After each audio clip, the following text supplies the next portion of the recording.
India में top का beef exporter है इंडिया। 22 करोड़ लैंड एनिमल्स काटे जाते हैं और 122 करोड़ सी फिश आती है जिसमें, और ये हम आप खुद नहीं खाते, खुद भी खाते हैं और एक्सपोर्ट भी करते हैं। तो भारत की आबादी दुनिया की 17% होगी, उसी अनुपात में जानवर काटे जाते हैं। 1947 में हम 80% वेजिटेरियन थे, अभी सिर्फ बचे 18 से 20%। तो ये जो भारत में खेती होती है 70% ये जानवरों के लिए होती है।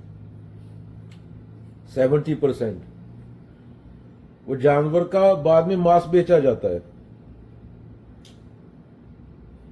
और उससे ग्लोबल वार्मिंग होती है। जो तुम टेम्परेचर में बढ़ोतरी देखोगे, अगर ग्राफ देखो गूगल पे जाके, दो चीजों का कंपैरिजन करोगे, मीट का प्रोडक्शन और तापमान में बढ़ोतरी, तो उसमें समानता मिल जाएगी। एक और सर्च करो गूगल पे ग्राफ, यूएन का कर लेना, इंडियन गवर्नमेंट का कर लेना, पॉपुलेशन में ग्रोथ और ग्लोबल वार्मिंग। पॉपुलेशन ग्रोथ से डिफोरेस्टेशन होती है। वो बंदर तुम्हारे घर पे थोड़ी आया, वो बंदर का घर था 20 साल पहले, तुम उसके घर में चले गए। चलो, नदियों को माता बोलते हैं, इंडिया में नदी की हालत देख लो, और जो नदी को नदी बोलते हैं उनके देशों में नदी की हालत देख लो। बीफ एक्सपोर्ट होता है इंडिया में, गऊ को माता बोलते हैं। टॉप बीफ एक्सपोर्टर है इंडिया, उसको गवर्नमेंट दे रही है पिंक रेवोल्यूशन का नाम, और ब्लू रेवोल्यूशन बोल रही है आई थिंक मच्छी पालन को। पाला तो भाई बच्चों को जाता है, मच्छी को पाल रहे हो, क्यों पाल रहे हो? वो पाला थोड़ी जाता है, वो किसके लिए पाल रहे हो वो पता है। तो ऐसे ऐसे नाम दिए हमने।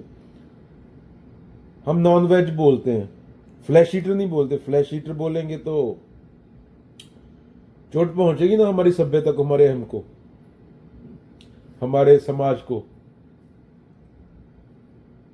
जैसे हम शादी को अगर लीगल प्रोस्टिट्यूशन बोलेंगे तो भी ठेस पहुंचेगी, क्योंकि दो बंदों की शारीरिक जरूरतें हैं, सीधी बात है।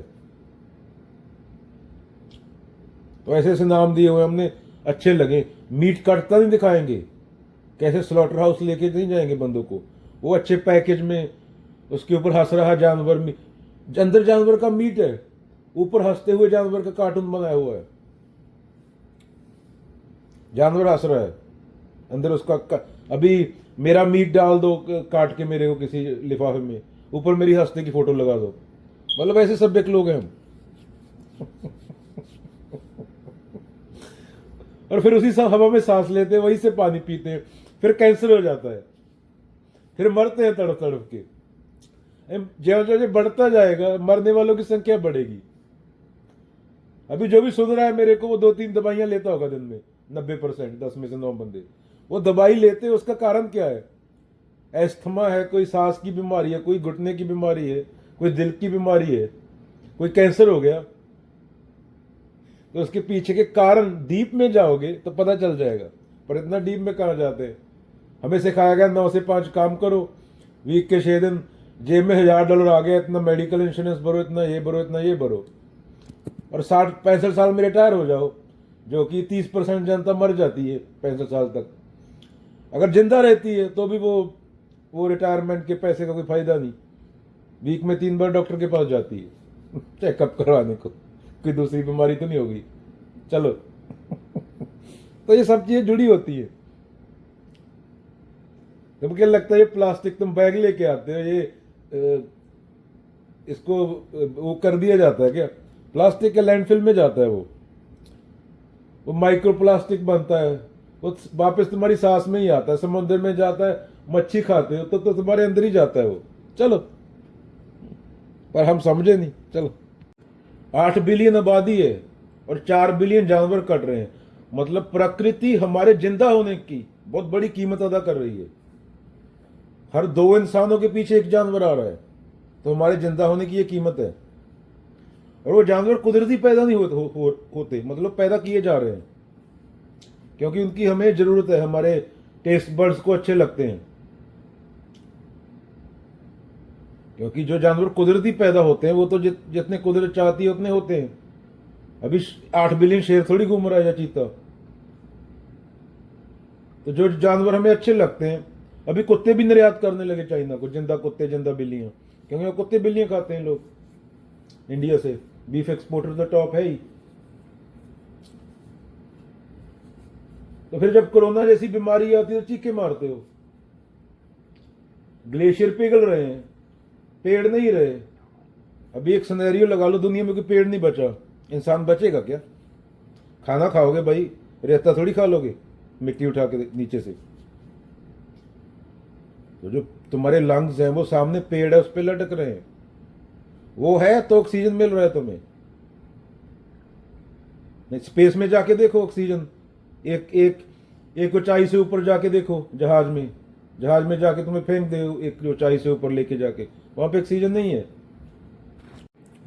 आने वाले 20 साल में तुम्हारा बच्चा जो है 2040-50 में, वो तुमसे सवाल पूछेगा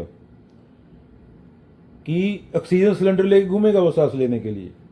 वो सवाल पूछेगा तुमसे कि तुमने क्या किया।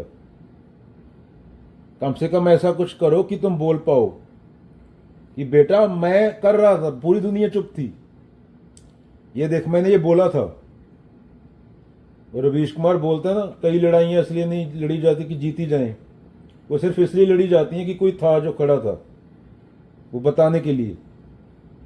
तुम्हारा बच्चा कल आके तुम्हें चपेट मारेगा जब वो ऑक्सीजन सिलेंडर ले घूमेगा कि तूने क्या किया, तूने मुझे पैदा करके ऐसे हालात में छोड़ दिया, ना यहाँ पानी पीने को है साफ, और ऑक्सीजन सिलेंडर खरीद के मुझे हवा साफ सांस लेने के लिए घूमना पड़ रहा है, ये साथ में लटका के मेरे को सिलेंडर।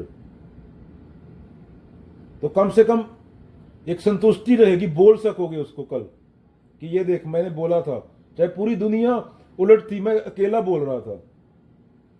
वो आके तुम्हें चपेट भी मारेगा अगर थोड़ा ज्यादा वो इंटेलिजेंट हुआ और थोड़ा ज्यादा पढ़ लिया उसने, 4-5 किताबें पढ़ ली कुछ अच्छे लोगों की कि क्या हो रहा है क्यों हो रहा है, तो तुम्हें आके चपेट मारेगा और तुम्हें चप्पल से मारेगा वो। अगर तुम मर गए तुम्हारी कब्र के ऊपर आके पत्थर मारेगा, क्योंकि तुम उसके लिए क्या छोड़ के जा रहे हो, ये तुम्हारी जिम्मेवारी है ना। जो आया था धरती पे उससे अच्छा कुछ छोड़ के जाए ना। चलो, जो तुम गंद डाल रहे हो, वो कंज्यूम कर रहे हो, वो किसी ना किसी तरीके से तुम्हारे अंदर ही जा रहा है, और जितना ज्यादा करोगे वो तुम्हारी फ्यूचर जनरेशन, तुम्हारे बच्चे उतना तड़फेंगे। वैसे कोरोना टाइम में एक ट्रेलर तो दिखा दिया प्रकृति ने कि प्रकृति क्या है। लाशों का संस्कार भी नहीं किया घर वालों ने उठा के, वो तो बता दिया औकात तो सबको, वैसे ज्यादा जरूरत नहीं है।